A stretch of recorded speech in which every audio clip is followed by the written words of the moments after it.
Highline defence নিয়ে নিজের অবস্থানে আগের মতোই অনড় জাতীয় নারী দলের কোচ পিটার বাটলার। এমন কৌশলে বড় ভয়টা থাকে প্রতিপক্ষের পাল্টা আক্রমণ নিয়ে। ভয়কে আর জয় করতে পারেনি বাংলাদেশ। ঢাকায় চলমান ত্রিদেশীয় সিরিজে মালয়েশিয়ার কাছে হেরেছে 1-0 গোলে। 2012 সালে ঢাকা স্টেডিয়ামে সর্বশেষ প্রতিযোগিতামূলক ম্যাচ খেলেছে বাংলাদেশের মেয়েরা। এরপর ত্রিদেশীয় সিরিজের এই ম্যাচ দিয়েই বুধবার এক যুগ পর জাতীয় স্টেডিয়ামে খেলতে নামে আবারও। বাংলাদেশের লক্ষ্য আগামী মার্চে অস্ট্রেলিয়ায় অনুষ্ঠেয় এশিয়ান কাপের প্রস্তুতিতে নিজেদের পোক্ত করা। কিন্তু ফেরাটা স্মরণীয় করে রাখতে পারল কোথায়? র্যাঙ্কিংয়ে 22 ধাপ এগিয়ে থাকা মালয়েশিয়া বাটলারের কৌশলকে বুড়ো আঙুল দেখিয়ে দিল। বাংলাদেশের একের পর এক আক্রমণ সামলে মালয়েশিয়া অপেক্ষায় ছিল পাল্টা আক্রমণের। সেই সুযোগটা মালয়েশিয়া পায় 29 মিনিটে। বাংলাদেশের হাইলাইন ডিফেন্সের সুবিধা নিয়ে মালয়েশিয়াকে এগিয়ে দেন নূর আইনসা বিনতে মুরাদ। মাঝমাঠ থেকে দারুণ এক চিপে তার উদ্দেশ্যে বল বাড়ান নুহাত ফিনা। আইনসার গতির সঙ্গে পেরে ওঠেননি বাংলাদেশের সেন্টার ব্যাক কোহাতি কিসকু। তাই তাকে ঠেকাতে পোস্ট ছেড়ে সামনে চলে আসেন গোলরক্ষক রূপনা চাকমা। সেটাই বড় ক্ষতি করে দেয় স্বাগতিকদের। ম্যাচ শেষে এমন হারে তাই গোলরক্ষকের দোষ দেখলেন এক দর্শক। সব মশার বিরুদ্ধে সুরক্ষা দিতে এলো বসুন্ধরা এক্সট্রিম অ্যারোসল। মশার বিরুদ্ধে এক্সট্রিম সুরক্ষা। আজকে বাংলাদেশ ভালো খেলছে, বাট আজকে হেরে গেছে। এটা আমাদের দুর্ভাগ্য।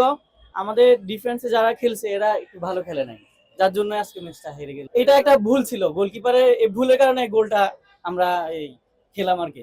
এটা গোলকিপারের পুরোপুরি ভুল ছিল, আর হচ্ছে যে গোলকিপার বুঝতে পারে নাই যে এইভাবে এটা হয়ে যাবে। আর তাদের ডিফেন্সে আসলে অনেকটাই তাদের ভুল। যদিও ম্যাচ শেষে আরেক দর্শক গোলরক্ষক রূপনা চাকমার কোনো দায় দেখছেন না, বরং তার দাবি রূপনা গোল ঠেকাতেই এগিয়ে গিয়েছিলেন। একটা গোল খাইছে, আমাদের গোলকিপারে সম্পূর্ণ দোষ দেওয়া যাবে না। এখানে সবাই চেষ্টা করে দলের জন্য, দলে জিতানোর জন্য।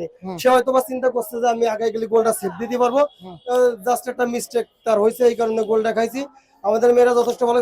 ম্যাচের 77 মিনিটে ঋতুপর্ণার বদলে মামনি ও শামসুন্নাহার সিনিয়রের পরিবর্তে মাঠে নামেন জয়নব বিবি রীতা। 85 মিনিটে জটলার মধ্য থেকে বল পেয়েও কাজে লাগাতে পারেননি তহুরা।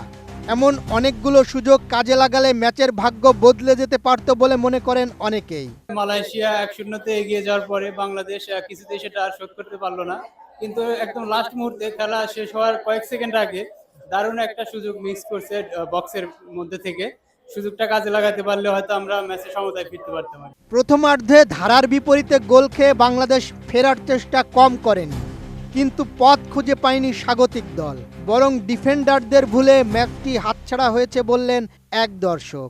স্ট্রাইকারটা একটু ভালো করলে ভালো হতো, বলতে আপনার একজন ভালো একজন দিলে ভালো হতো। আর বাংলায় সব ম্যান গুলো ছোট ছোট, অনেক ছোট হয়ে যায়, একটু লম্বা হলে ভালো হতো। ম্যাচ পরবর্তী সংবাদ সম্মেলনে এসে হারের দায় অবশ্য দলের কয়েকজন সিনিয়র ফুটবলারের উপর দেওয়ার চেষ্টা করলেন কোচ পিটার বাটলার।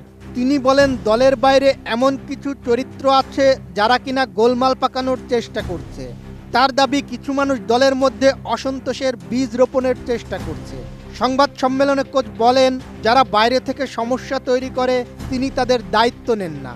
তারা সেই চরিত্র যারা দলটিকে অসন্তুষ্ট করার চেষ্টা করছে, কারণ তারা সেই গ্রুপের সঙ্গে খেলা কিছু ফুটবলারের ঘনিষ্ঠ বন্ধু ছিল। তবে হারের দায়টা নিজের ঘাড়েই নিয়েছেন বাটলার। ত্রিদেশীয় এই সিরিজ শুধুই মাঠের লড়াই নয়, বাংলাদেশ নারী ফুটবলের ভেতরের বাস্তব চ্যালেঞ্জও চোখে আঙুল দিয়ে দেখিয়ে দিল এবার। সামনে এশিয়ান কাপের প্রস্তুতি।